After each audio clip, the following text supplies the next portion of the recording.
Hey everybody, and welcome back to another Board Game Cube Shelf run-through video.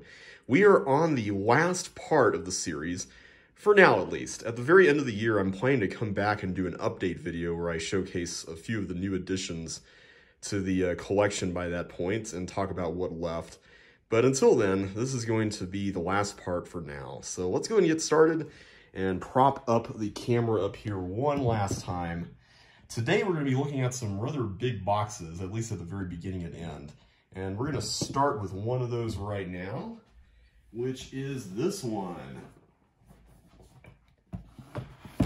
This is Dice Throne Season 2.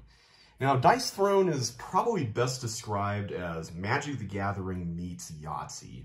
It's a player versus player game where you're trying to whittle the other person's health down to 0.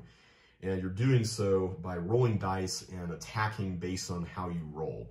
So I'm going to flip the box over so you can see some of the cool artwork here. There are 8 characters you can play as. We have the Gunslinger, Samurai, Tactician, Huntress, Cursed Pirate, Artificer, Seraph, and Vampire Lord. And before I even get into the gameplay, I just have to give major props to artist Manny Tremblay here because, oh my goodness, this artwork. I adore this artwork. This is a fantasy game taking place in a fantasy universe, but yet none of this stuff feels like generic fantasy, as some people might call it. This feels fresh and vibrant and cool, and I don't know, the artwork for this game just really sings to me, and I feel like this is what fantasy should be. The game itself is just a top-notch production. I love the way it's made. This box is so big because it comes with trays that are arranged like this for each of the characters. And each of those trays has custom dice, a board, cards that you would play specifically for that character. Some of them have even tokens inside. The way the game works is that you walk through a set of phases on your turn where you go and you pick through cards. You spend kind of the game's equivalent of mana, they call it combat points or CP, to play certain cards or buy them. And then you move on to the die rolling, where you roll your dice up to 3 times, kind of like Yahtzee, and you can attack your opponents by making combos of dice. So the dice not only have numbers on them, but they also have faces on them. And the faces, like the 1, 2, 3 might have a certain face, and then 4 to 5 has another face, and 6 has like the super cool face and all that stuff. So different combinations can be made with those faces, and so it's up to you whether or not you want to push your luck by trying to go for crazier attacks, or you might want to stick with what you have. But on top of that, some of the cards you can play affect your rolls, or other people's rolls for that matter. So somebody could totally mess up what you're doing, and then you might want to save a reroll for when that happens so you can undo it, potentially. It's a very fun game. I love just how dynamic it feels with the dice being unpredictable, but yet you feel like the luck can be mitigated. It doesn't feel totally lucky. There's a lot that you can do with it, and I think that sense of power, and also just the fact that you can upgrade your character throughout the game with cards that you buy and stuff like that, it just makes you feel gradually more and more satisfied whenever you can launch one of those super cool attack moves. There's even, for each character, an ultimate attack where if you have all 6s on your dice, either naturally or through manipulation of the dice, you can launch this move kind of like the final smash in Smash Brothers. It's really fun. This game has had kind of an interesting publication history. It was originally done by a completely different company, which is why it says Season 2 on here. There was a Season 1 that had 6 characters, and then this company, Roxley Games Laboratory, who's known for a lot of really lavish productions that are just gorgeous, they bought the rights to the property of Dice Throne, and they released this.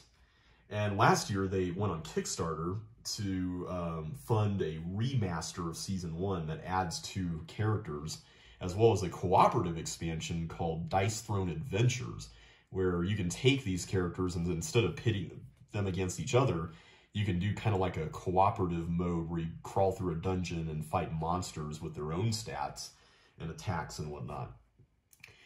Normally, I'm not a fan of when games throw in like, ooh, we're going to make a cooperative version of this, you know, that kind of thing. But I feel like in this case, it's actually not so hard just because you're only changing who you're going up against. The core system of the game is still the same.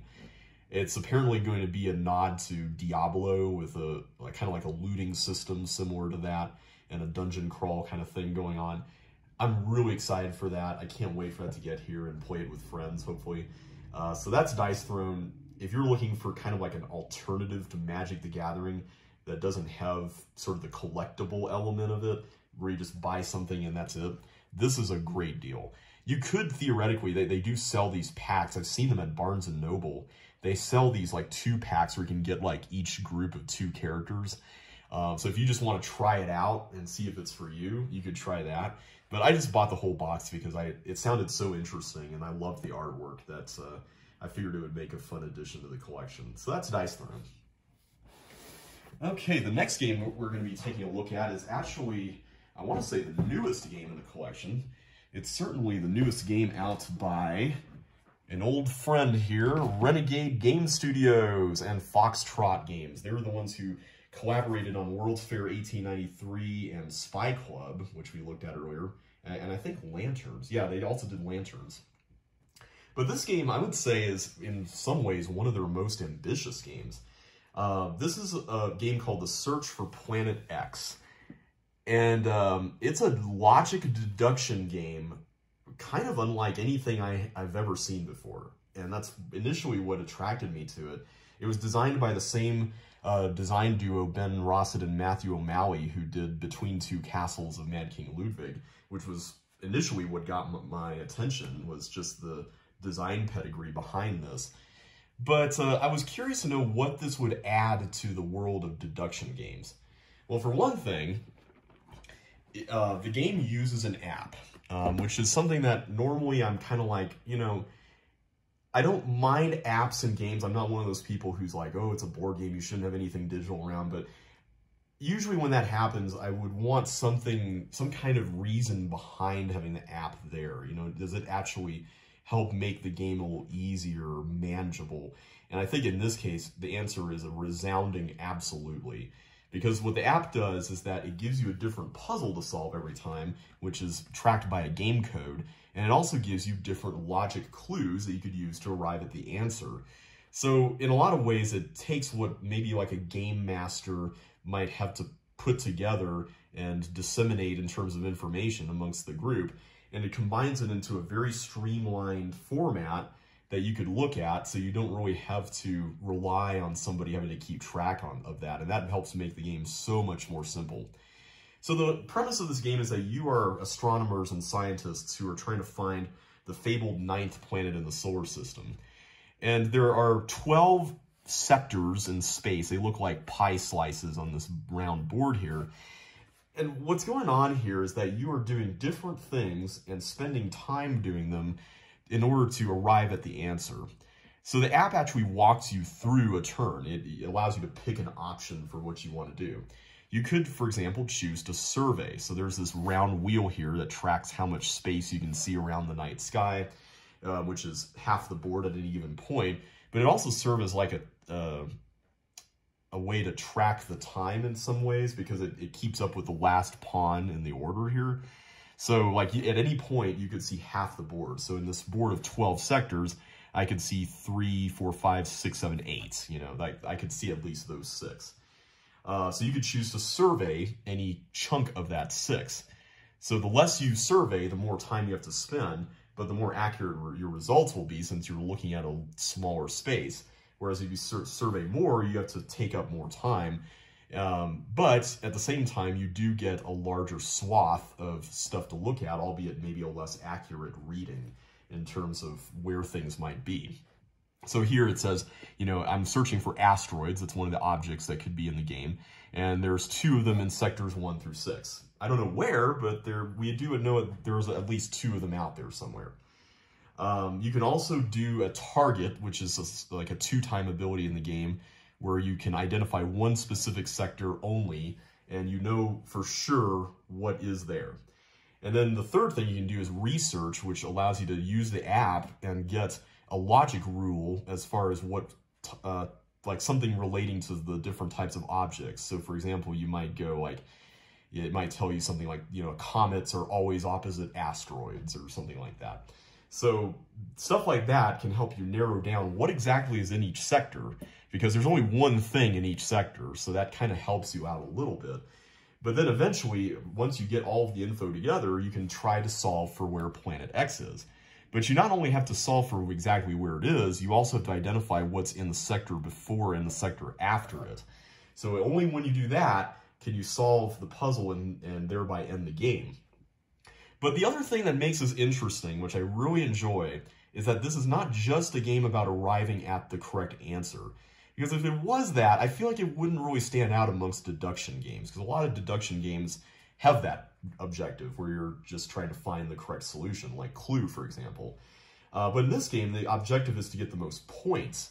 Planet X is the way you would get the most points, but you can also get points by submitting theories when this wheel thing that we talked about earlier passes these paper icons on the board. You have these tokens that are in front of you that you could put face down to indicate, I think there's a comet or an asteroid or something in this sector. And on future theory phases, these things will move up the track. And when they get to the center, then the theory will undergo peer review. And during this phase, you'll check the app to see if your guess was correct.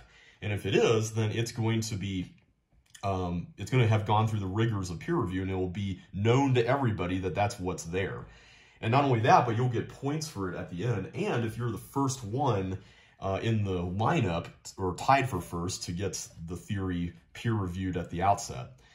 I like this because it actually does two things. One of them is that it gives you more that you could be doing other than just the main objective of the game. But at the same time, it also serves as additional information that other players can key off of, which is pretty neat. I really like that a lot. And of course, at the very end, you know, somebody could theoretically get the highest score by submitting a lot of correct theories, not even guessing where Planet X is, you know. It's a really neat game. It's very slick. I love this time track thing that the game does where you spend time to do certain actions. Because it works like patchwork, which we talked about in the first video, where it's always the last player that goes. So if you move forward a bunch of spaces, you're wasting time effectively because you're giving your opponents more bandwidth in which to operate. So there's a lot going on here, but it's actually a very simple, streamlined game, and I really like this one a lot. I've played it only solo with the app, but I really want to get this to the table with friends. That is The Search for Planet X. I just realized that's actually the second game I have that has this theme. The other one was The Crew, The Search for Planet 9, or The Quest for Planet 9. I guess that one is a lot different in terms of gameplay, though, and you're actually going into space. But speaking of deduction games that involve apps, let's talk about this one here, Chronicles of Crime. Chronicles of Crime is a very innovative game that came out a couple years ago, and I was initially attracted to it purely for the storytelling reasons. It's very comparable, if you've heard of this game, to Sherlock Holmes Consulting Detective, which is an old game, I think from the 80s, that still remains popular today, where you have to solve a pre-written case and try to beat Sherlock and get the highest score, which is pretty much impossible because Sherlock cheats. But in this game, you have an app that manages the case solving for you as well as the storytelling. And the physical components of the game are largely there just so that you can organize everything. And also, you have QR codes that you could scan so that you could tell the story via the app. So this central board is going to be where you gather all your stuff. You have different suspects, which are these people. Some of them are suspects, some of them are characters like the police chief or something like that, and locations that you can visit that you learn about. And then you talk to these people at the locations and you get clues and info. You can examine the crime scene by using the kind of like the gyroscopic stuff in your phone in order to like look around, or you could do a VR thing if you choose to buy this module if you want to do that. But you look around the crime scene and then you take clue cards out, and then you could look at these more carefully and then send info back to your contacts in Scotland Yard, which is really fun. And gradually you piece together the solution of the case.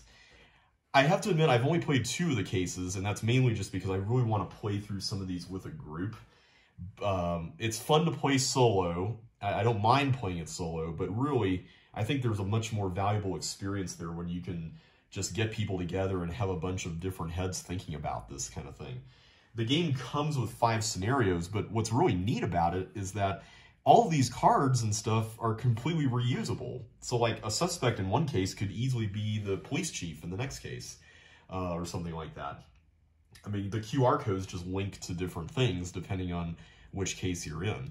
And of course, you could theoretically support this with unlimited DLC, where you just introduce new cases and people can make their own cases even. There's also a couple of expansions to this game. One of them is called Noir, which kind of takes place in a Sam Spade sort of timeline where you're in like the 30s or 40s trying to solve crimes in that time period. And then there's a more recent one called Welcome to Redview, which is, the best way I could describe it just from looking at it is like a mashup of Scooby-Doo and Stranger Things, where instead of being Scotland Yard, you're a bunch of kids out in a suburban town trying to solve mysteries. I really like this game. It's very interesting. It's probably not for everybody, but I do like what it offers, and as far as I'm concerned, this is pretty much, I think for many people, replaced Sherlock Holmes Consulting Detective. So if you like mysteries, you like solving crimes and stuff like that, this is definitely a one to check out.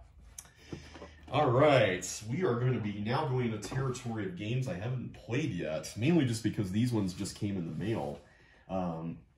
This one right here is Godspeed, which is a Kickstarter that I backed late last year. And just before I get to anything else, I have to give major props to Pandasaurus here, because this game delivered pretty much right on the dot, like timeline-wise, as far as like what their estimated date was. I mean, good night. I was just surprised that that happened with all the stuff going on lately, but I'm very impressed with them.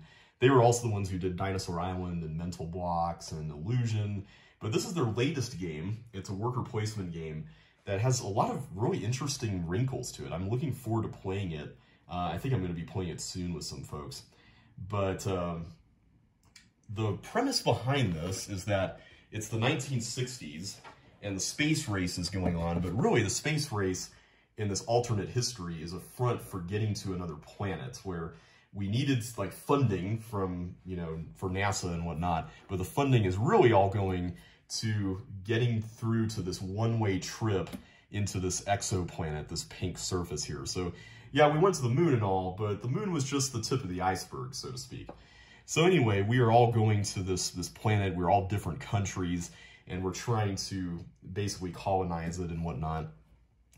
And each country in the game has different workers, and these workers are not like your typical meeple-style workers. They're these tokens that each have a number, you can kind of see them down here, and a specialty.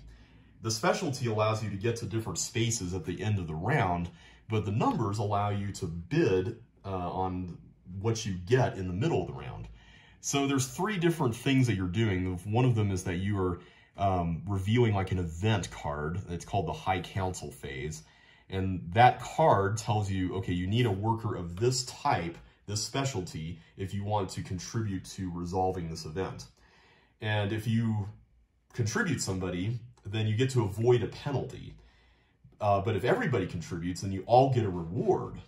But if you don't contribute at all, then you get this penalty. And if not everybody contributes, then the ones who do just avoid it without the reward. So it's a really interesting balance there of what are you really willing to really give up a worker for, so to speak. And then the second phase, the supply depot thing, what you're doing here is that you are getting different resources and stuff from cards that are dealt by allocating workers and resources into kind of like an auction. So the numbers on the workers are where that comes into play, which is really fascinating. And then you get to this third phase where you're taking a couple of actions with the ones you have left. So you can go and get different cards that help you develop your country and whatnot. And you're moving up these tracks where you ultimately get points, not where you are like physically, but where you are relative to the other players, which kind of keeps the dynamics of the game very player focused. And I like that a lot. So this is a really interesting rule set. I love the artwork. It has a very flashy kind of Dr. No-esque 60s vibe. Like if you've seen the intro to the James Bond film Dr. No, that color scheme is basically this game. It's been muted a little bit, but it's very similar to that. I'm really excited about this one. I think this could be a really cool game. I wish I could say more about it, but I'm looking forward to getting it to the table. I got a really cool upgrade set that turns all the cardboard pieces into plastic pieces, so I'm excited to see what this one's like. All right, so we have saved the big box for last, the monster box. And that is the Reckoners. I'm going to pan up here so we can more easily see that. There we go. So yes, this is the board game based on the Brandon Sanderson novel series. I think it's a trilogy of novels. I haven't actually read them. But the premise of the Reckoners in the books is that there is like some sort of flash of light from the sky or meteor or something like that that caused a bunch of people to get superpowers, but all the superpowered people turned out to be complete jerks, and they decided to enslave the US and the world. And so the most evil one is this guy who's named Steelheart, and he's turned the city of Chicago into New Chicago, where everything is all about him and serving him and whatnot.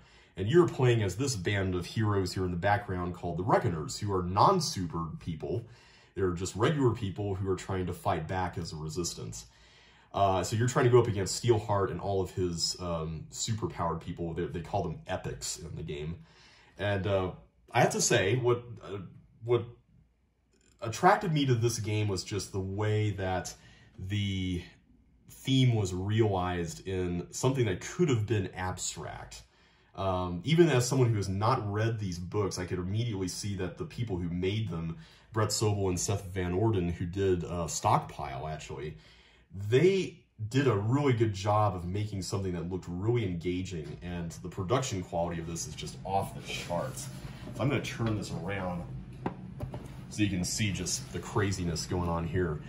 This game, it takes a lot of table space, but the actual gameplay is very similar and very simple at that to, what's the name of that? King of Tokyo, where you kind of have a Yahtzee style die rolling thing. But in this game, you're cooperatively trying to take down all of these epics that are located in the different districts of New Chicago. So each of these boards is just a different district with an epic that has its own health track, and you also could research them to get their health down even more, so they're easier to beat and all that.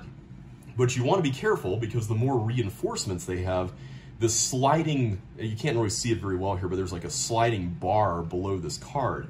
At the end of your turn, where everybody takes the hero's turn, all the bad stuff that happens is augmented by how far that bar is. So you have to be really careful about that. And at the same time, you're also having to manage your own collective supply of money as the Reckoners, as well as the population of the city, which if it goes down to 0, you instantly lose. So you have to be very careful about letting things go too far. But what I like about this game is that the die rolling of it, and I say that having never played it, this is more like what got me interested in it, is that, first of all, I feel like die rolling as a general practice helps, not completely, but it does help mitigate the whole quarterbacking issue with cooperative games. And I would say in this case, it's especially so because the game allows you to roll your dice at the same time, but not necessarily the same pace. So let's say, for example, I'm in this district and I'm like, okay, I'm gonna roll these dice. So I roll the dice, and someone else wants to wait until they see if I got the ones I wanted, and if not, then maybe they can roll them and hope to get those and then go over and help me if I'm not successful.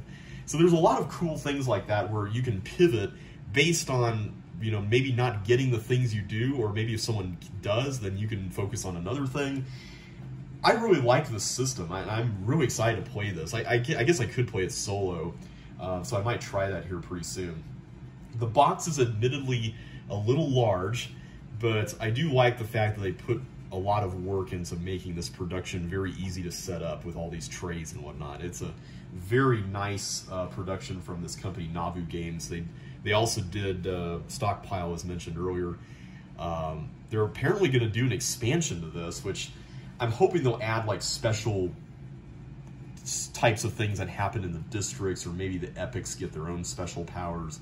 Something to give it just a little more flavor, just a little extra. But yeah, that's the Reckoners, really cool. I can't wait to play this one. And that ends the Board Game Cube shelf run through. Thank you all so much for watching, everybody. I have really enjoyed doing this series. I think this is going to be the longest video in the series, but I hope it was fun watching. I hope you enjoyed it. I can't wait to come back and continue doing this once the end of the year shows up. This is bothering me. I'm gonna adjust this so it's a little flatter. There we go. But hopefully by that point, a few more Kickstarters will have arrived. I know some of them are running behind because of the whole situation going on right now, which is totally understandable. So I'm not really expecting anybody to sacrifice their health, in order to do this. I feel like that's way more important than getting a board game out in time. So we'll see what comes in, but until then, thank you all so much once again for watching. Really appreciate it. If you enjoyed this series, this video, all the episodes, be sure to like them and just comment and subscribe if you haven't already. And I'm hoping, I don't know if I'm going to continue doing board game content on YouTube, but if I do, I may start a separate channel for that. So we'll see what happens. I've had a few friends ask me if I would consider doing it, so I don't know yet. We'll have to wait and see. But if this is stuff that you enjoy, let me know, and I'll think about what we can do next. So until then, thank you all so much for watching, and I will see you next time. So take care, and I will see you then.